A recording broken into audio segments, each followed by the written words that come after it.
My guest today is George Gerchow, an experienced executive who has played a key role in guiding highly regulated organizations as they establish and develop agile security, privacy, and compliance programs in fast-paced environments. George's strong focus on relationships and customer engagement shines through in every interaction, both within his teams and with external clients. He's adept at implementing risk-based security programs that align with overall business objectives, effectively balancing risk reduction with cost management. During his 6 years at Sumo Logic, George was integral to the team's success in taking the company public and achieving FedRAMP authorization. Currently, he serves as head of trust at MongoDB, where he continues to drive excellence in security and compliance. Thanks so much for being with us on the show today, George. It's a real honor to have you here. It's my pleasure, Christopher. I'm blushing over here after that intro. Every word's true. I appreciate it. So I'm always interested in how people got into computers and how that evolved into a career in cybersecurity. What was it for you? Were you always a technologist, or was this something that came later in life? It was the last thing I ever wanted to do.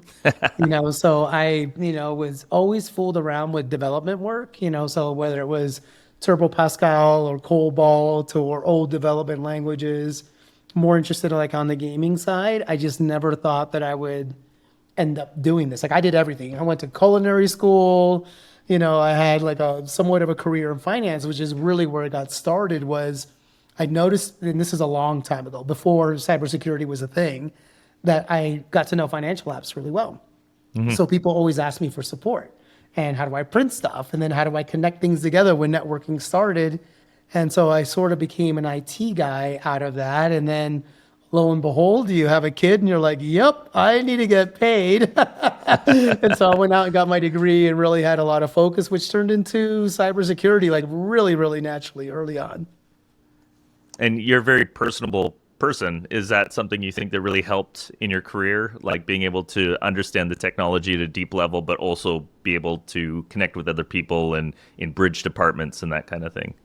So that is such a fantastic question because no one's really asked that before, ever. And what I like to say is, at least where I'm at, and I'm, winding down my career now, is there's three things I think that it takes to be a modern either cybersecurity or IT leader.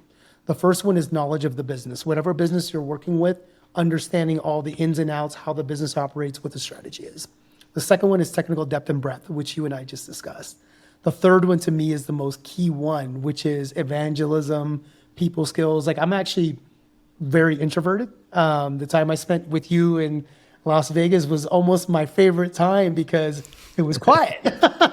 And, you and I had a chance to sit there and decompress together. And that's where I'm sort of in my safe space. But I do love what we do so much that I think a lot of those people skills and interaction just sort of happen naturally. But it can be sometimes exhausting, but it's a valuable skill to have for sure as communication skills. There's no doubt about it. And maybe for some of the listeners, George joined the team at LimaCharlie. We got to go to the Sphere in Las Vegas while we were there for Black Hat and watch one of the shows. And it was really cool. So me and George basically just sat next to each other in the dark for an hour. And it was great. For those of you listening, it was wonderful to just sit there in silence and see this amazing piece of technology and be surrounded by good people, So huge plug for LimaCharlie, the team. It was my favorite experience at Black Hat for sure. Yeah, it was special. Okay, can you tell us a little bit about the work you do at MongoDB, Head of Trust? That's a title I haven't heard before, so I'm curious what that means. Yeah. So after my run at Sumo, which, like you said, taking it public, going back private equity, building out an entire team there to security practice, GRC. I mean, Chris, I don't know if you knew this or not, but by the time I left, I owned all of IT and real estate. I just sort of, the longer you're somewhere, and then I feel like if you serve and support people in the right way, you get more things, put on your plate.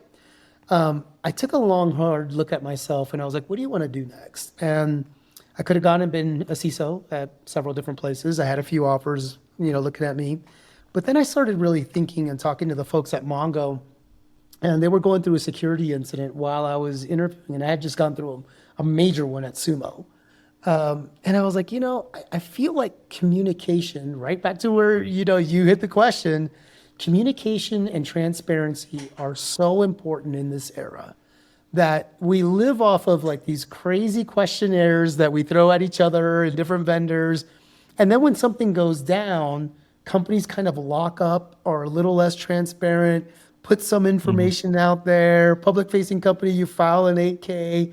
And so Mongo really had this forward thinking concept of let's get someone in the chair who's done this before that can help us amplify our communication with our customers, the industry, work our way through security incidents, and then just educate the public on, you know, what we're doing, what's happening, and then get educated back from them as to what we want. So it started off with just myself. Day one, I had someone on a team. Big shout out to Anya. She's awesome. And then now it's like 60 people. 60. Wow.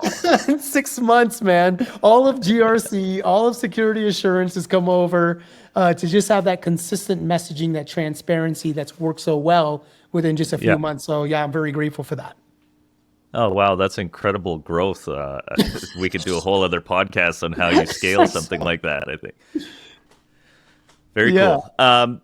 So, George, you have some opinions about the current discourse on AI and cybersecurity. Can you maybe outline what you believe are the biggest misconceptions that people have and when they think about AI or what they think about AI?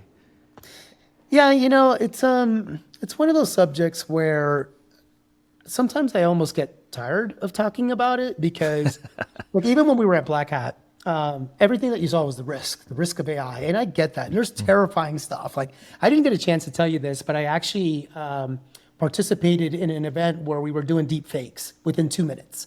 You know, so someone handsome like yourself would walk in, they'd capture you talking for a little bit, get some images of you, and then within 2 minutes, they would find a Hollywood likeness of you that would turn into a deep fake.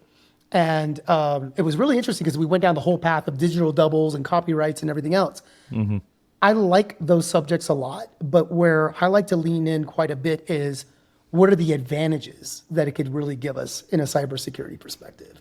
We've been for years talking about how there's 100,000 open cybersecurity jobs and not enough skills to fill them.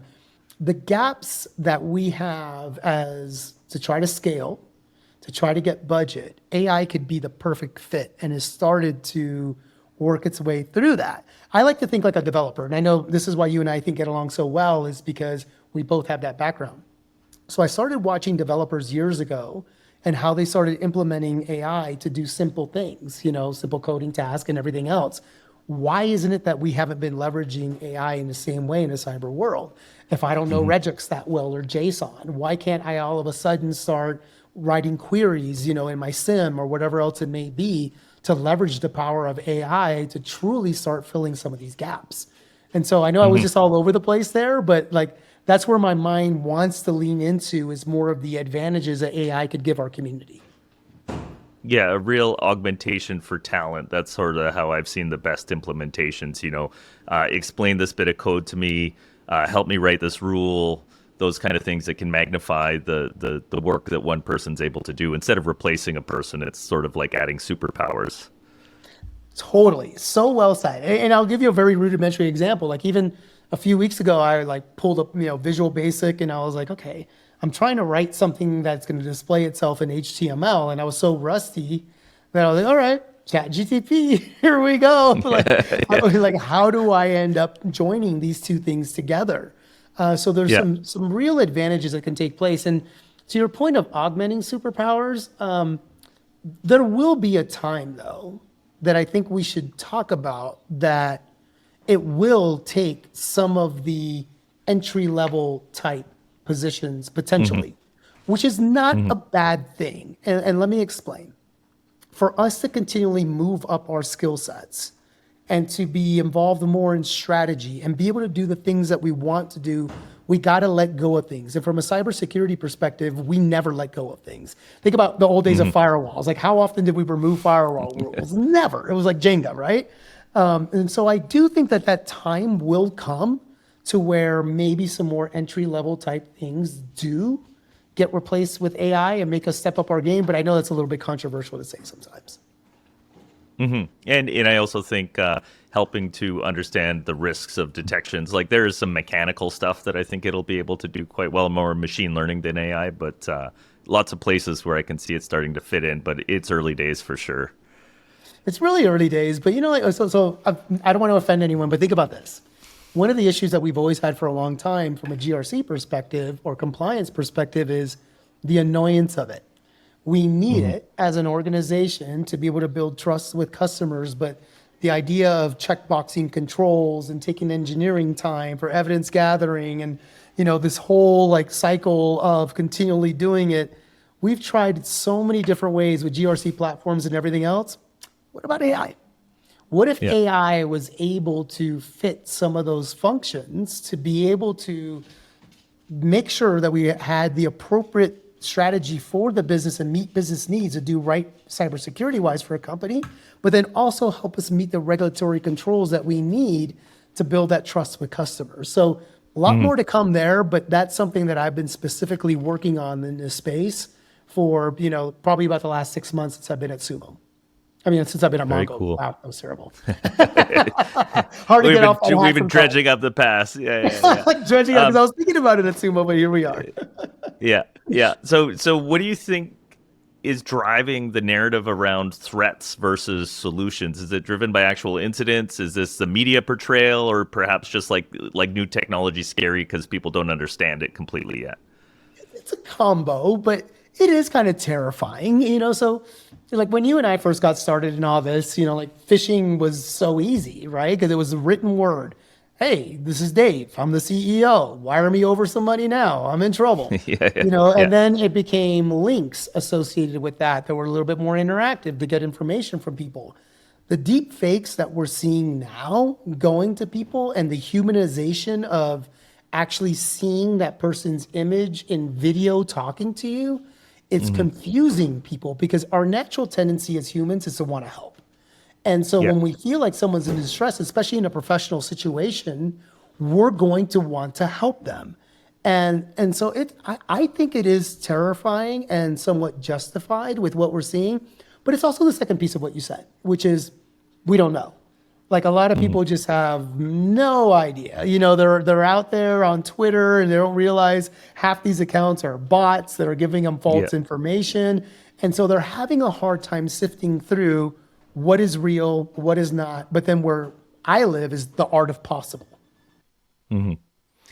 I had an interesting discussion at Black Hat with somebody, and we were just kind of theorizing where this kind of stuff can go. And on the idea of deep fakes, I think there's a point when you won't even know if you're talking to a human or not via video call. Like there's some professional roles that will probably be augmented by avatars, and I imagine the technology will get so good you can't even tell that it's a person or a salesperson or something like that. It's such a good point. I'll give you a great example. So my stepson, who hopefully you can't hear slamming doors all over the place in the background. When I walk into his room, yes, that's my way of telling him to be quiet. When I walked into his room, he's video gaming. And sometimes the video games now look so real that I'm like, is that an NBA game? We're not in season. And those worlds are really starting to come together. Like I've been thinking for years, I'm like, man, eventually, like we could think we're watching an NBA game or a hockey match, and we're literally watching gamers, in esports doing this. And so it's a very real concept as to what the possibilities are. I just think that where I'm scared. So I'll give you my ultimate paranoia is that humans can only handle so much data. And there's only so much that we can do with that data. When it comes to AI and AI bots in general, there's no limit to what their potential is with handling data, making decisions. And if we don't pay close attention, that's why I think human-assisted AI is the way to go right now. We could start losing ourselves in this world very, very quickly. Do you have any specific case studies or success stories where AI tools have made a difference for, like, in the cybersecurity realm? Is there anything real world? Huge. I just saw, in fact, this morning a demo of something that we're releasing internally at Mongo, specifically to security assurance. Okay. For those of you that live this world, it sucks. Like you get 900 questions that come in from CSA, NIST, take your choice. You have salespeople constantly asking the same questions over and over again. You have FAQs and documents everywhere, structured data, unstructured data.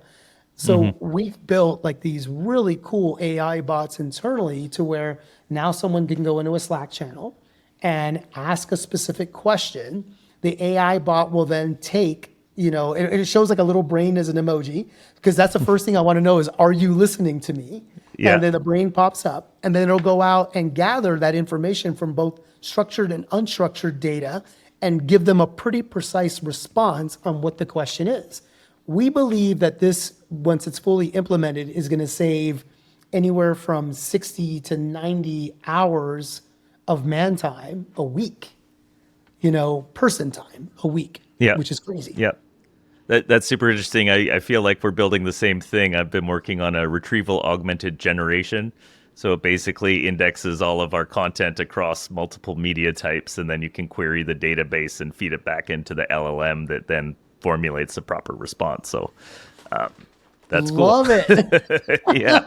But that's it, but the thing is like, and I'm sure you're doing the same thing where it's still human assisted, meaning that we're very clear with the audience that this is an AI bot and that there are, a human is sort of watching what's happening, because the last thing we wanted to do also is go rogue. And so we're able to roll it back to where all of a sudden, if it starts making a bunch of decisions or just saying, that documentation's not good enough, I've heard other things, or I'm pulling from another repository. Right. The security around it's actually a really cool part too, where we're forcing it through a tool to whitelist to certain areas of data.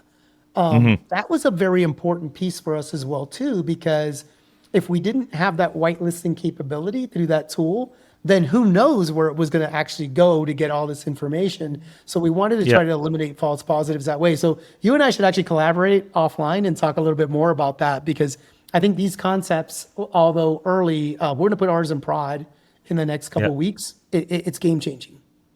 Yeah, awesome. And I've been doing a lot of work on trying to limit the possibility for hallucinations and stuff like that. So I'm sure we can share some notes, because it's an interesting challenge for sure. And part of how I've mitigated it is making it sort of reference the source when it gives the answer. And there's a couple other tricks like that. So totally love it. Cool. So proactive threat detection is often talked about. Totally. Can you explain how AI is redefining this concept? What makes AI-driven threat detection more proactive than traditional methods? Well, I mean, if I step back, and this is where I'm going to put my sumo hat on, because, obviously I was part of that company forever, and I felt like we had done early work here.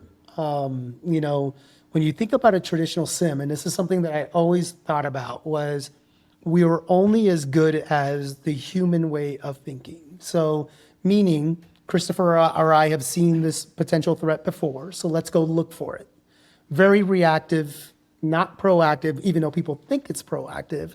But what about all the gaps that you and I, even though we've been in this industry together, or a SOC team of 50 or 80, haven't thought about? What AI is doing in that space now is, what are we not looking at?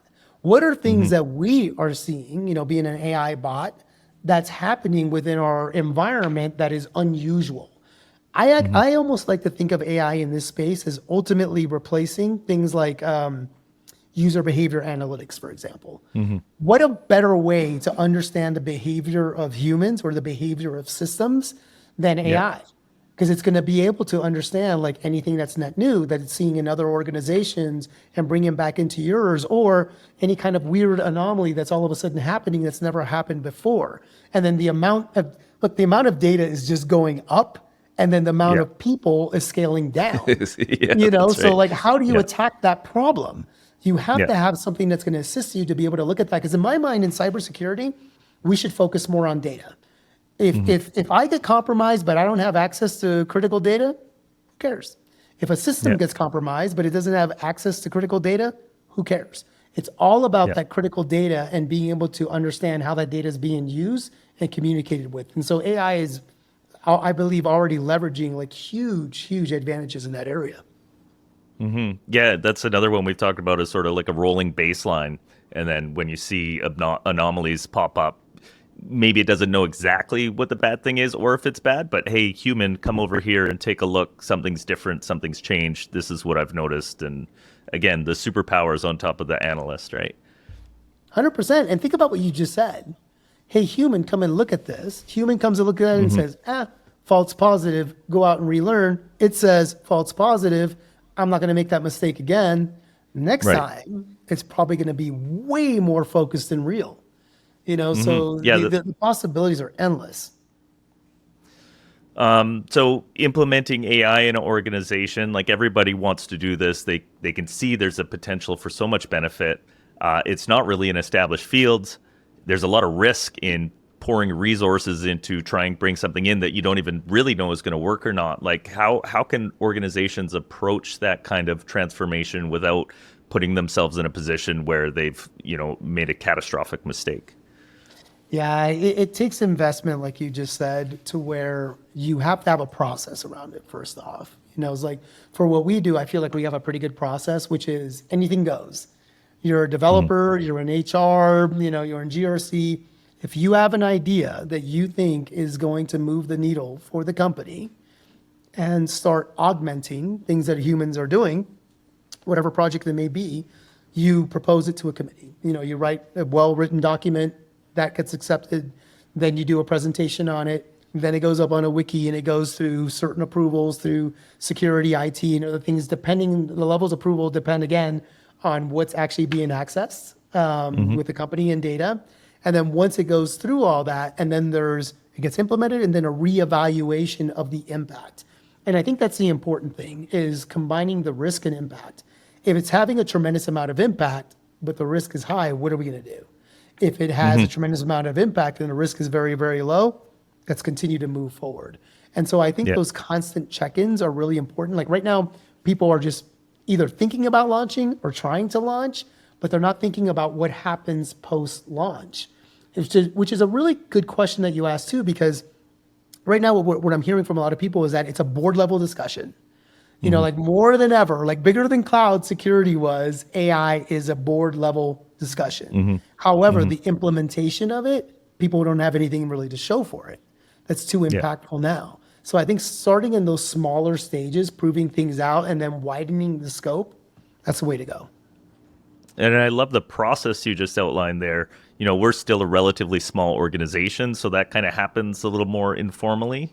But as we grow, I love that concept of anything goes for anybody who's got an idea and they want to pitch it and document it, put it in the wiki and do the post evaluation. That sounds like a great framework to, open the door for that creativity that can be so beneficial, but also in a structured way that's not going to, go off the rails and end up with a bunch of things that never have an impact. Yeah, you're right. I mean, think of it like a hackathon. A lot of companies, unfortunately, that I was with before, hackathon would be like an engineering thing. And then the funny thing is when you go to a company where it's opened up to the entire company, you're like, oh my gosh, that person in finance just created that? Holy crap. Like I didn't know they had those skills. And so by making it so inclusive, I think, but then making them put skin in the game by the documentation and everything else we talked about really surfaces up the great ideas and the things that are going to make a difference. Yeah. We do a thing at LimaCharlie where the last Friday of every month, Freedom Friday, where you can work on anything you want, even if it's not related directly to your job. The only condition is that, and we give people to the end of the weekend, if they're really inspired, you have to post a Loom video showing the work that you did, like a little demo kind of thing. We're all remote, so we can't really have the demo day, but we do it via Loom videos. Dude, I am stealing that. Freedom Friday. Freedom Friday, yeah. That is like such a great concept, because I think that also just keeps people very engaged and keeps them as, no matter what size company you are, you feel like you're part of the strategy. You feel like you have this autonomy to go out there and be creative. And what more could you ask for as a leader in a company than to have people leaning in that way? So kudos to you again, man. That's awesome. And I'm awesome. I'm Yeah. we've had some cool internal tools and stuff made that way, and just actually that's how I got started in AI. This little script, and that turned into another Freedom Friday project, and then I was just working on the weekends, and now I'm putting it into prod. So it's amazing. That's a much better way to start with AI than I did. I started in the scariest of ways, and so I think I might have told you this or not, but when I knew we were going to be bought by private equity, we were like, what a great opportunity to run like a killer phishing campaign.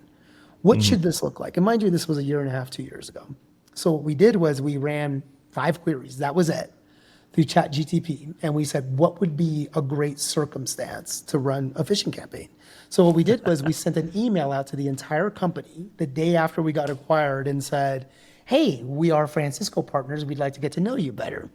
Please fill out this form, but we want it to be secure. So we brought up a fake Okta page. And of course, 80% of the company put in their Okta credentials.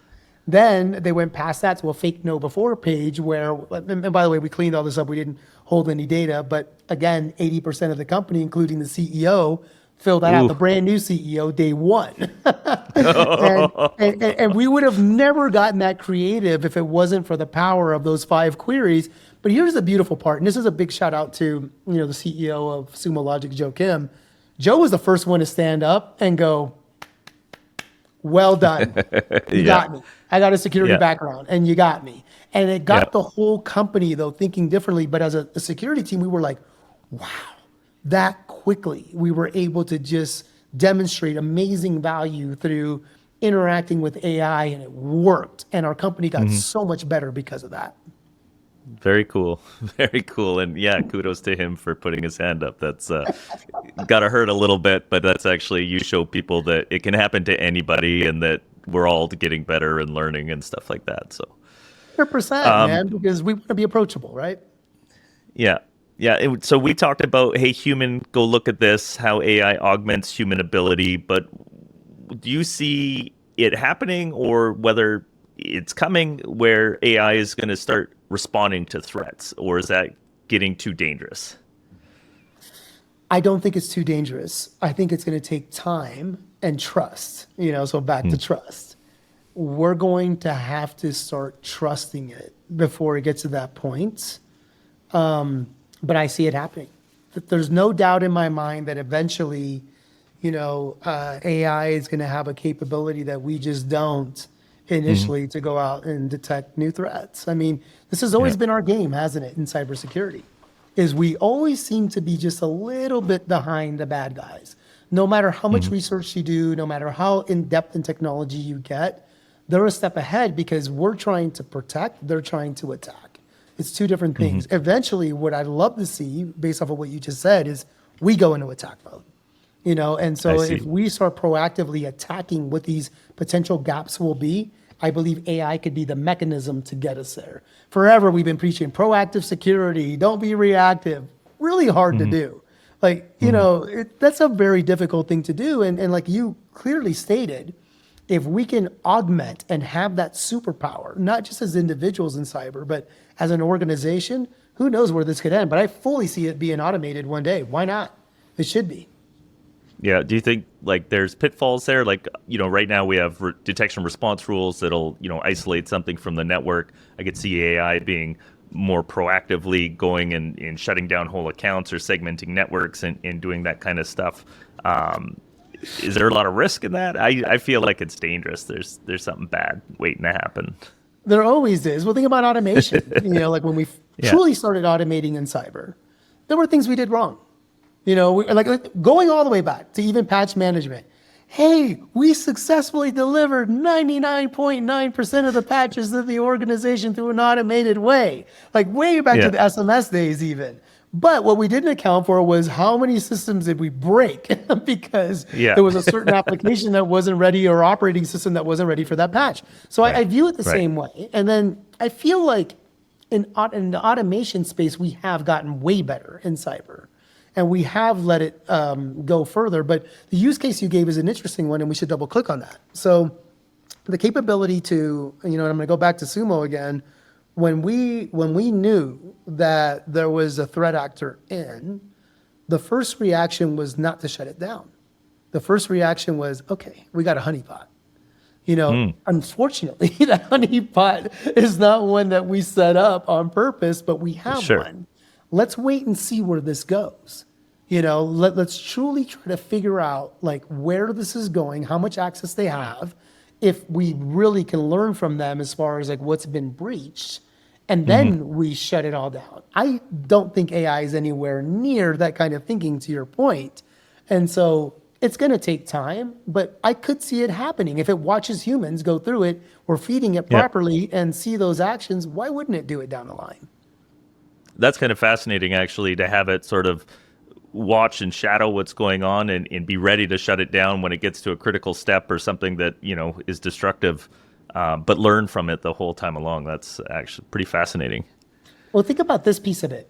When you're under attack and you're focusing so hard on that attack, but you and I know growing up in this industry that there's always usually 2 vectors, maybe 3 vectors. AI is very interesting to go, what else are we not looking at?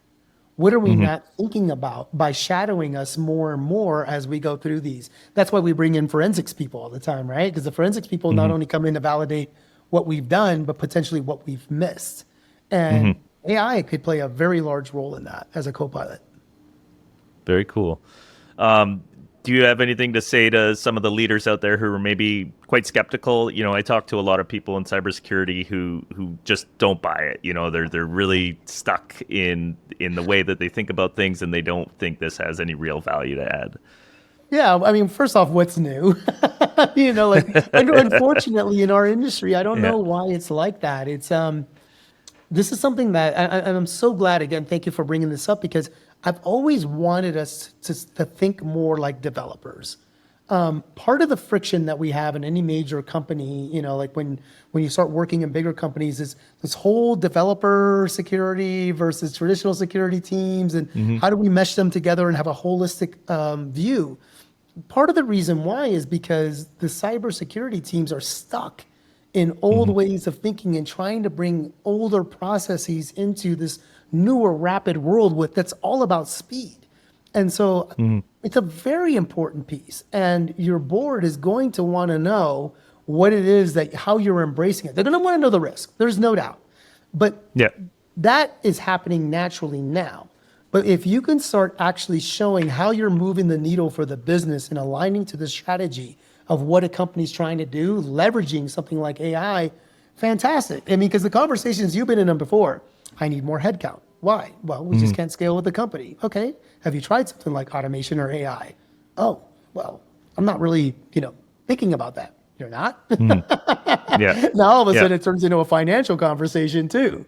Break down the barriers, open your mind, and start really thinking about the advantages of this along with the risk. I think is so important as a leader. It's not going to go away anytime soon. And so I think people should listen to podcasts like this and open their minds as to the advantages for sure. Yeah, and that reminds me of, I remember when cloud was becoming a thing. I was working at a company that was, moving an application into the cloud, which was like this crazy idea back then. And, going through that process, I remember a marketing campaign that really stuck to me. And it was, do you remember the people that said cloud would never be a thing? Neither do we. That is genius, because we've seen this movie before, so I was lucky enough that I did 2 stints at VMware, and I remember the same thing back then. People were like, oh, we're never going to virtualize mission critical workloads. Yeah, you did. And then I went over to Sumo Logic, and people were like, what are you doing over there? People are never going to put mission critical workloads in a hyperscalers in the cloud. Yeah, you are.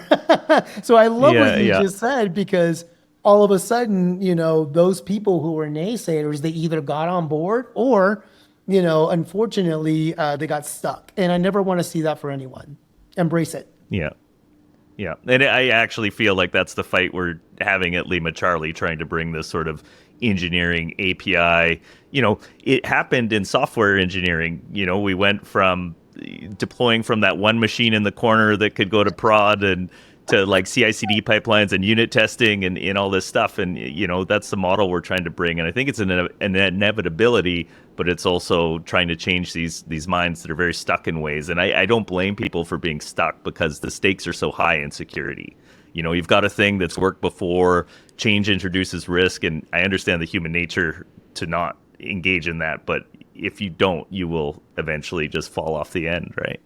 Yeah, I love what you guys are doing because change also means opportunity. And when you embrace new concepts, new ideas, back to your point, as long as you have a process around it, as long as you're willing to understand those risks, but then focus on the impact, it's game changing. And so I love the fact that you're doing that. And that's, I think, one of the reasons why we hit it off so fast, because change is inevitable. It's going to happen. And where you put yourself in that chain also really matters. And developers, to your point, have been doing this for a long time. So why wouldn't we think, let's move with speed? What a weird thing for security. Oh my God, move with speed. I believe that's where we need to be. If we can move with speed, but have those guardrails already in place and then leverage new technology to be able to, I love, and I'm stealing that too, like make us more superhuman. Why not? It's a superpower, Yeah. If you think of like when AWS became a thing, once it caught on, the amount of businesses and companies and opportunity that was created, because now two guys with laptops could start a company that could scale and turn into something. They didn't need $20 million in pre-seed and to go rack and stack servers and hire 30 people just to like test the idea. Now it can happen so quickly and so cheaply. It can. And again, let's go back to how the bad guy is going to leverage it.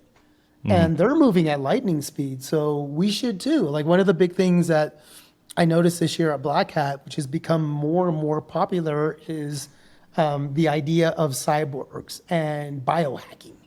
If they're moving at that pace, I mean, if people are actually implanting things in their body, which they are, I saw many examples of it, we need to start defending and being more proactive in different ways. And AI could truly help us, like understand that there are people like that walking around that are a massive threat underneath the skin. Terrifying, my brother, terrifying. There's another podcast there too. I think we should put a bookmark in that one because I love science fiction and there's some real near future possibilities that are exciting and terrifying at the same time. Totally. Okay, so this is the last one I have for you. It's the one I ask for everybody that comes onto the show. It can be as wide or as narrow as you want. Do you have any predictions for the future of cybersecurity? I do. I think that what's going to happen in cybersecurity in the future is we're going to start seeing it more spread across individuals. And what I mean by that is cybersecurity is going to become more like harm reduction. Like now when you get into a car, you don't even think about it. You put on the seatbelt. You jump on a bike. When I was a kid, we didn't do that. Put on helmets and everything else. It's going to become more of the way that people operate daily. The challenge is going to be, how do we convey that? How do we do it to a human aspect? Because like right now at work, of course, when you tell people, hey, we're putting MFA on this application, and by the way, it's going to be phishing resistant MFA, so you're actually going to have to pay attention and put in a code or whatever else. It just seems like such a heavy uplift in some people's minds as keeping me from being productive.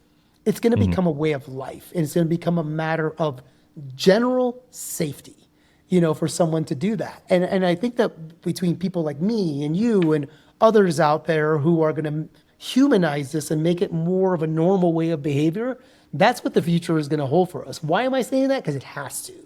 It absolutely has to start that way, because if we don't make it cross that bridge between personal and professional and have people behave that way, we're going to be so susceptible all the time.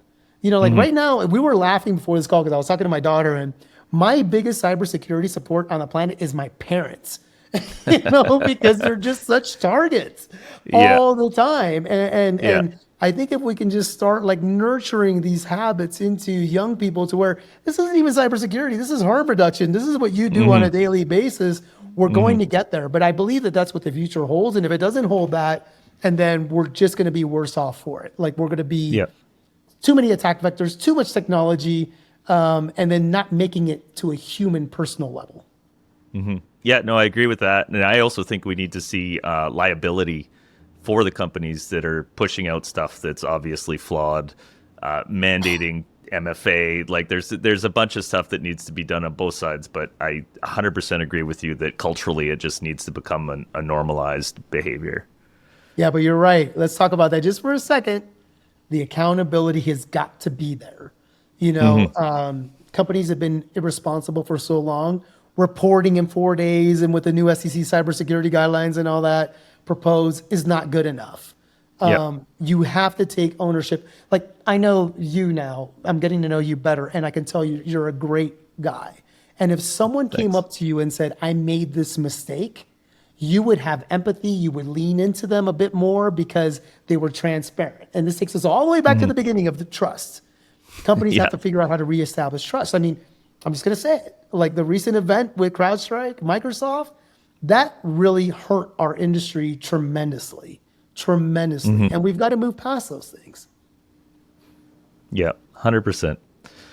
What a cool industry to be involved in. That's all I got to say. I mean, it's just never ending possibility and threat and puzzles and like the whole thing. It's just such a great honor to be working here. And it was a great honor talking to you too, George. I've really enjoyed getting to meet you, and I think you brought a lot of value for our listeners today. So thank you very much. Well, thank you first off for having me. And I'm so glad that there's people in this industry like you that are forward thinking and the work that LimaCharlie is doing. And we'll get there together. It's again goes back to that transparency, having conversations like this and helping people ultimately. So thank you. Beautiful. Okay, sir. Take care. You too.